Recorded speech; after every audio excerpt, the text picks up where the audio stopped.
Free bus ఎక్కారా ఒకసారన్నా? ఎక్కుతూనే ఉన్నాం. ఎట్లుంది free bus? బాగానే ఉంది.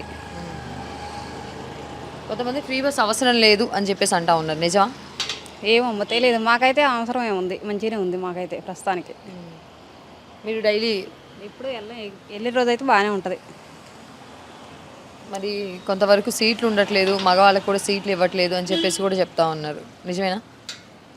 ఏమో నేను పోయినప్పుడల్లా అయితే మంచిగానే ఉంది కాబట్టి అందరికి బాగానే ఉంటుంది. ఓకే. మరి మొత్తం 6 పథకాల్లో మీకు ఎన్ని పథకాలు వచ్చాయి? తులం బంగారం వచ్చిందా, లేదంటే సన్న బియ్యం ఏ విధంగా ఉన్నాయి? అసలు మొత్తం 2500 మహిళలకి ఇస్తా అని చెప్పేసి అన్నారు, అవి వస్తున్నాయా? 500 గ్యాస్ సిలిండర్ పరిస్థితి ఏంటి? ఇవన్నీ ఎలా ఉన్నాయి, మీకు ఎంతవరకు వస్తున్నాయి?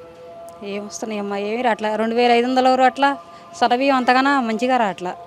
మంచిగా రావట్లేదు అంటే కొంచెం లడ్డుగానే వస్తున్నాయి, తినేటి ఆడ ఉన్నాయి, ఇక తప్పక తినగట్టు తప్పట్లా. ఫుడ్ వండుకునే విధంగానే సన్న బియ్యం ఇస్తామని చెప్పేసి ప్రభుత్వం అంటుంది. మరి ఇవ్వట్లేదు అమ్మ, మరి అట్లా కొంచెం లావుగానే ఇస్తున్నారు. కొన్ని చోట్ల ఏం చెప్తున్నారంటే కొంతవరకు నూకలు కూడా తగులుతున్నాయి అంట. అవును, మరి నూకలోనే కొంచెం అవి తెల్లటి ఉంటున్నాయి లడ్డుగా. ఓకే. ఆ తెల్లటి బియ్యం అనేవి పోషకాలు ఉన్నటువంటివి, అవి కాకుండా ఎలా ఉంది బియ్యం, ఎలా ఉంది అండ్ మంచిగానే ఉంటున్నాయిలే కానీ కొంచెం లావు అనిపిస్తుంది అన్నం.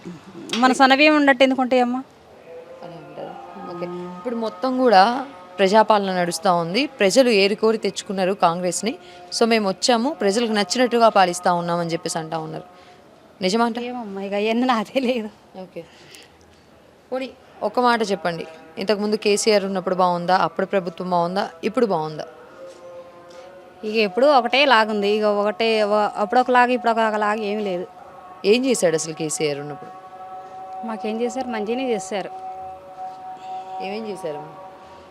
2000 రైతు బంధు మంచిగానే ఇచ్చారు, పింఛను బాగానే ఇచ్చారు, అప్పుడు అన్నీ బాగానే ఇచ్చారు. ఇప్పుడు రైతు బంధు వస్తుందా? వస్తుంది. రెండు పరిపాలనకి ఏమైనా తేడా ఉందంటారా? ఏమో ఇక అంతా తెలియదు.